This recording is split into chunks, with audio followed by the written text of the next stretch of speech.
So what about like Kidfluencers? What about, I tried to get data on it. I couldn't find it. I know it's growing, the amount of Yeah. Kidfluencers that are hawking products and things like that. What do Yeah. you think about Yeah. that?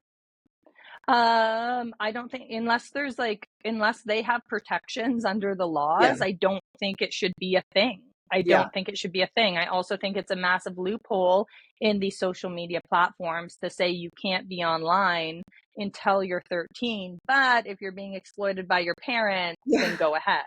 Yeah. Right? I think it is dangerous for us as a society to look at the state of tweens and teens right now in regard to their well-being and their mental health, knowing what is happening, and allow all these little kids to enter into this world at such young ages, thinking that somehow it's going to be okay. It doesn't seem like it's going to be okay if you're looking at the data now in relation to teen mental health, right? You would Mhm. think that if a child has been subjected to this their whole life, that it will affect their well-being and their mental health at some point. And I do also want to just say, I think it's important to note that some people think there's going to be a massive reckoning when all these kids turn 18 and they're all going to rise up and be like, oh, we were exploited, this is awful.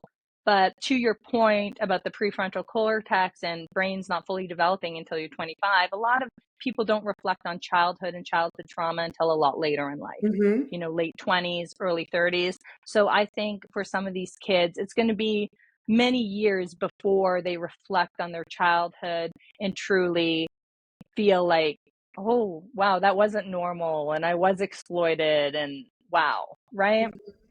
Yeah, I heard this term cyber trauma recently. I don't know if it's Oh, I no, I haven't describing heard that this, one. but that reminded me of that.